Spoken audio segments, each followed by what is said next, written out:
আসসালামু আলাইকুম ভিউয়ার, সবাই কেমন আছেন? আলহামদুলিল্লাহ ভালো আছি। আজকে আপনাদের মাঝে নতুন একটা ভিডিও নিয়ে আসলাম। আজকে দেখাবো আপনাদের আপনারা যে ফোন ইউজ করেন এই ফোনটি অন্য কেউ ট্র্যাক করতেছে কিনা সেই বিষয়ে। সে ফোন যদি আপনি চালান অন্য কেউ ট্র্যাক করে আপনার সব ডাটা বা তথ্য নিয়ে নেবে।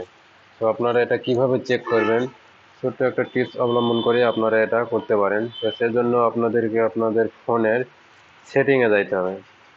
সেটিংয়ে যাওয়ার পরে এখান থেকে আপনারা একবার স্ক্রল করে নিচে যাবেন, নিচে যাওয়ার পরে এখানে লেখা আছে গুগল সার্ভিস প্রিফারেন্স, এখানে ক্লিক করে দিবেন। তারপরে এখানে দেখেন রিকমেন্ডেড অল সার্ভিস আপনারা ক্লিক করবেন। অল সার্ভিসে ক্লিক করার পরে এখান থেকে তো স্ক্রল করলে নিচে আসবে, নিচে আসার পরে দেখেন এখানে লেখা আছে আননো ট্র্যাকার অ্যালার্ট।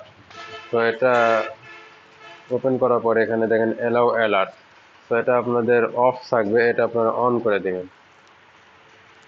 দেওয়ার পরে এখান থেকে স্ক্যান নাও এখানে স্ক্যানিং করে দেখবেন যে আপনাদের ফোন কেউ ট্র্যাক করতেছে না। ট্র্যাক করলে এখানে সব কিছু তার ডিটেলস দেখাবে যে কে আপনার ফোন ট্র্যাক করতেছে। তো এটা কেউ ট্র্যাক করে তো এটা ডিলিট করে দেন। তো নাই, আমার এখানে নো ট্র্যাকার ডিটেক্টেড দেখাচ্ছে, তো কেউ ট্র্যাক করতেছে না। তো এই ছিল আজকের ভিডিওটি ভালো লাগলে অবশ্যই শেয়ার করবেন।